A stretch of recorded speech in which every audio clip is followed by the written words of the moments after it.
Hello, my name is Doderer. I teach science at Paintsville High School. Currently, I'm teaching the 9th grade and 8th grade integrated science, as well as the high school ecology classes. This year, the ARI grant money that we obtained, I used for this project titled Captain Inspector Protector Colossal Corrosion Fighter. Now, you might be thinking, what's a science teacher that you want to talk about corrosion for, or get a grant for corrosion? But really, corrosion is very, very important, and the process of corrosion, it has an economic impact as well as a chemistry concept opportunity for kids to learn. So this year, what I wanted to do is buy these kits that help students learn about oxidation reduction reactions, about the process of corrosion itself, and some other chemistry concepts, and also the opportunity for students to use a voltmeter and some instruments that we didn't have. In addition to the chemistry concepts, I wanted to introduce students to career opportunities within the field of career opportunities within the corrosion management field. There are a lot of jobs that are available to students that they're unaware of, and many of these jobs do not require a traditional college education. Although college education is good and it can be used for many of the job opportunities in the corrosion management fields, many of the entry jobs especially for the corrosion management technicians and corrosion management opportunities students have do not require college education. Instead, they do require accreditations and trainings. So if students can be aware of these trainings and these opportunities, many of them can secure employment working for the corrosion management industry, making very good salaries. So I wanted to introduce students to those career opportunities as well. So what we did is we purchased the materials and we built the labs into the curriculum with the chemistry unit. I also invited some guest speakers, and one of our guest speakers that came to visit us in March was a guy by the name of Greg Harbert. Now Greg works in the energy industry, but he has a certification, a CP. He's a CP4 specialist in corrosion management. And he was able to share his knowledge of corrosion issues, and the instrumentations that he used to measure the electrode potential of various metals. And he talked to us, gave us a PowerPoint presentation on corrosion management. Many people don't realize the impact that corrosion has on our society. America, the United States, loses approximately $2.5 trillion globally each year due to corrosion issues and the damages due to corrosion. So when we think of corrosion, it's basically the degradation of metals wanting to go back to their natural state. And this is a natural process, but it's a very costly one for people.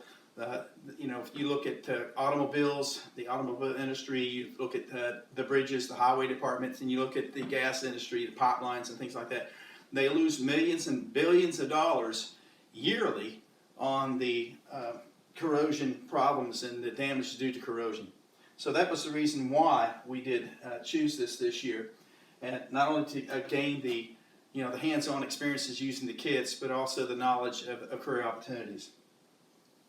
It went really well. We had about 75% of our students had made 30% or more gain on their post-test than compared to their pre-test, and this is in the area of atomic structure, oxidation reduction reactions, and the concept of valence electrons and electronegativity.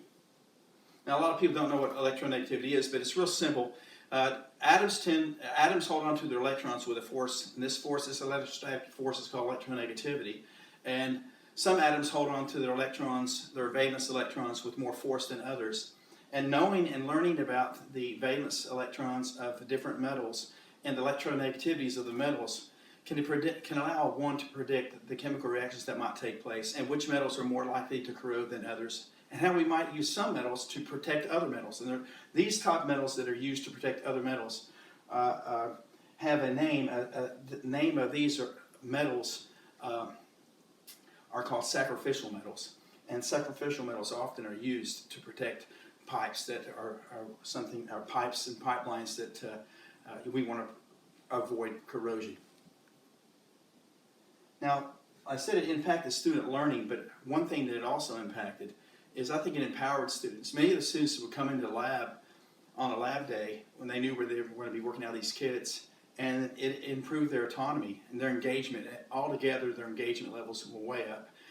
A lot of times you do labs with kids and stuff like that, and they'll do the lab, and most kids like labs better than a lecture, but these particular labs coming from these kids really tend, I think, engage the students even more so.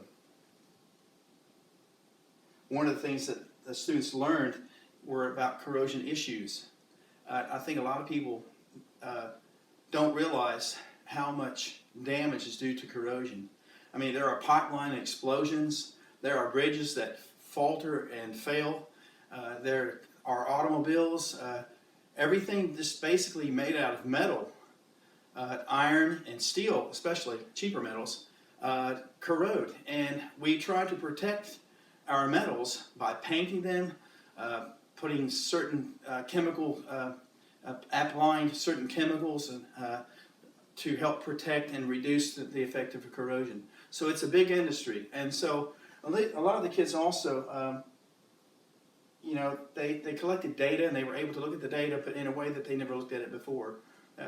For example, the data tables that we have that kids produced using their graphing tools, they actually saw using data tables, which metals were more likely to corrode than others, and how we could take that knowledge and use one metal, let's say zinc for example, to protect a iron pipe or a steel pipe. You can protect it with the zinc because zinc loses its electrons easier than copper.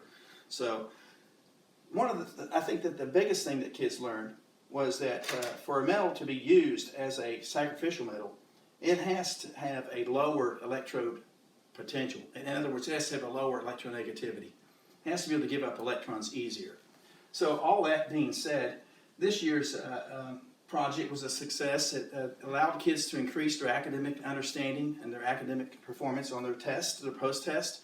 They gave kids opportunities to see careers that perhaps a few of the students in the class were able to be exposed to a career opportunity that they otherwise may not have, and to see that even though most kids go to college, there are several that opt not to, and that there are other alternative pathways to success and to obtain good employment if you get the right accreditations and credentials. So basically that was the project this year in a nutshell. I want to thank you all for your time and hope everyone's doing well. I look forward to doing this again next year, and if there's any questions you can send them through email or through the KVEC or the holler, and I'll do my best to get back with you. Thank you.